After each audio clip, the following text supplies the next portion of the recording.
Guys, I want to teach you a technique that's going to position you to have a lot of success when you sit down with your prospects. How would you like a technique that your prospects would actually be eager to hear what you have to say? In fact, they'd almost be begging you to tell them.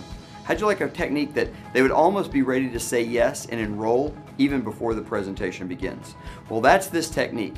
I created a technique called the 3-step setup, and those who are using it are seeing a dramatic difference in their business. I'm going to give you the 3 steps, and then I'm going to give you the verbiage for each of the 3 steps, and it'll set you up to begin to practice it. And I encourage you, use this technique every single time you show this idea to anyone.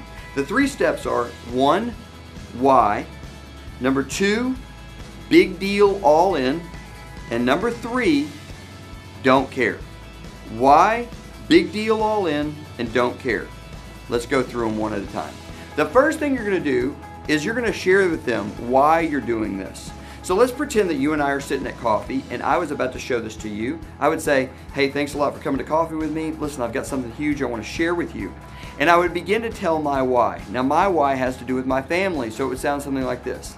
I've got something huge I want to share with you. Listen, you may know that I've been an executive in the software business for a while, and it might seem like things are going well from the outside looking in, but on the inside, I got to be real with you. I'm just dying. I'm traveling so much, I never see the kids, I never see my wife, I'm missing every one of the kids' events. And all these passions that I know I'm supposed to pursue, I got absolutely no time for them. And I'm just seeing, divorce headed my way, I'm seeing my kids being adults, and it's like the cats in the cradle deal. It's just not good. And I've just been praying for something, and I just found it.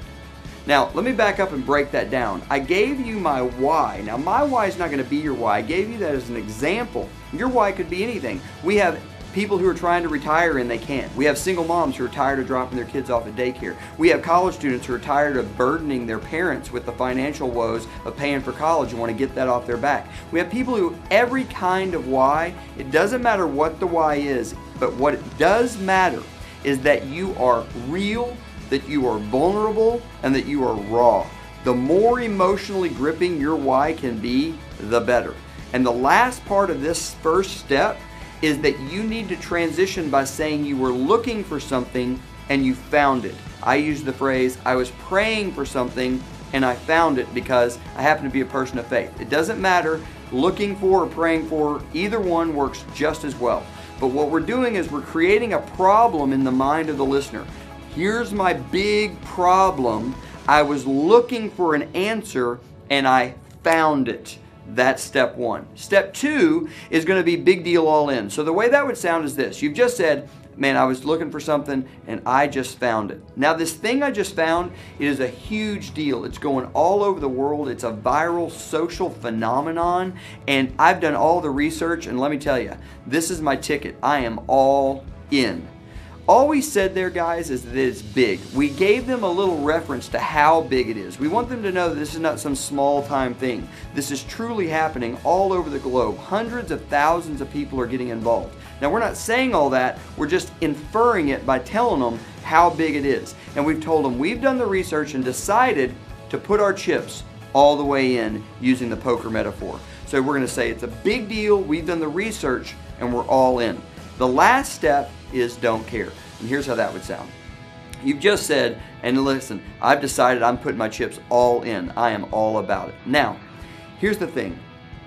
I'm not sure how you're going to, take this. I'm not sure how it's going to impact you. You may love it. You may not get it right away. All I know is this. You're my good friend. I'm going to put this in front of a bunch of people, and I wanted to give you one of the opportunities to be first. Is that cool?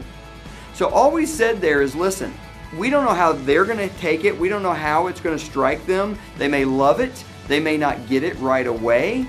It doesn't matter to us. Let me tell you another good phrase you can use. You can say, listen, it won't affect you and I at all. I'll tell you how that would sound. You could say, listen, now I'm not sure how this is going to strike you. You may love it. You may not get it right away. I want you to know either way is cool with me. It's not going to affect us one bit. All I know is you're my really good friend, and I'm going to put this in front of tons of people, and because we're such good friends, I wanted you to have the chance to be one of the first.